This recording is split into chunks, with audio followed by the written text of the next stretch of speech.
ఆడ ఫైనాన్షియల్ సిటీలనేమో 171 కోట్లు 177 కోట్లు పోతుంది, మా కీసర్లేమో ₹1 కోటి పోతుంది. దీనికి వ్యత్యాసం ఎట్లయితుందా? దీన్ని ఎట్లా కలుపుతారు ఒక జిల్లాకు? దీన్ని కూడా అభివృద్ధి చేయి, 300 చేయి, తప్పు లేదు.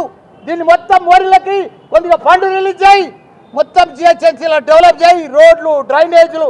ఇది ఎట్లా బంజారేట్ ఎట్లుందో మా కీసరా మా మేడ్చల్ నియోజకవర్గం కూడా డబ్బులు ఇచ్చి డెవలప్ చేసి చేయరు. ఎందుకంటే ట్యాక్సులు రేపు సమానం అవుతాయి. ఈడేవాడు ట్యాక్స్ ఎంత, ఈడ హైదరాబాద్లో ఎంత కడతారో ఆడ కూడా అంతే కట్టవలసి వస్తుంది. అన్నీ సమానంగా కట్టవలసి వస్తుంది, చేసే తప్పులేదు. కానీ ఈ రకంగా డెవలప్ కూడా చేయాలి. ఇప్పుడు మా జవహర్ నగర్ ఉంది, 2 ఏళ్ళ కాంగ్రెస్ ప్రభుత్వం వచ్చి రూపాయి ఇస్తలేరు. ఇంకో కొత్తగుట్ట రామ్కి వాళ్ళు కొత్త చెత్తగుండి ఇంకోటి తయారు చేసి గబ్బు వాసన. ఇప్పుడు 2 ఏళ్ల సంది నీళ్ళలో పొల్యూషన్, భూమిలో పొల్యూషన్, వాటర్లో పొల్యూషన్, ఎయిర్లో పొల్యూషన్, మొత్తం రోగాలు వచ్చి చచ్చిపోతున్నారు.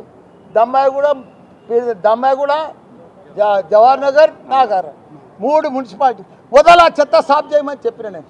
ఆ చెత్తగుండి క్లియర్ చేయమని, దాన్ని ఇప్పుడు చెంచలు కలిపి ఒక రోడ్లు సరిగా లేవు.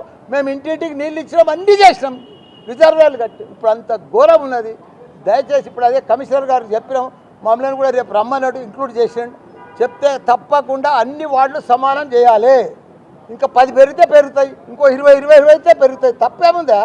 లీడర్లు అయితే మా తన అయితే మొత్తం 440 మంది లీడర్లు ఉండి ఎవరికి ఇప్పుడు ఏమీ లేదు. మంచిగా ఇన్నోవా కార్లు ఎక్కి బంగారం లెక్క తిరుగుతారు. ఒక్కొక్క వార్డులో 400 ఇన్నోవాలు ఉండే పోతాను. అసలు ఇప్పుడు 16 ఇన్నోవాలే అవుతుంది. అంత ఘోరమైంది. జిహెచ్ఎంసీ చేయండి, అభివృద్ధి చేయండి, రింగ్ రోడ్ చేయండి, జిహెచ్ఎంసీ చేయండి. కానీ డబ్బులు ఇచ్చి అభివృద్ధి చేసి ప్రజలకు బాగా డెవలప్ చేసి రోడ్లు డ్రైనేజు పొల్యూషన్ లేకుండా చేసి జిహెచ్ఎంసీ కలిపిర్రు కదా. అభివృద్ధి ఫండ్స్ రిలీజ్ చేయి, మస్తు పైసలనే జిహెచ్ఎంసీలో బంజారాయిల్లో ఇక్కడ పెట్టకుంటే అక్కడ అన్ని పెట్టారు. మా మేడ్చల్లో పెట్టి అభివృద్ధి చేసి కలుపురు. జై తెలంగాణ. అడగాలి కదా, లేదు ఎట్లయితుందా? నువ్వే చెప్పు. వాళ్ళ మోరీలే లేవు, పేకటీలు ఉన్నాయి, రోడ్లే లేవు,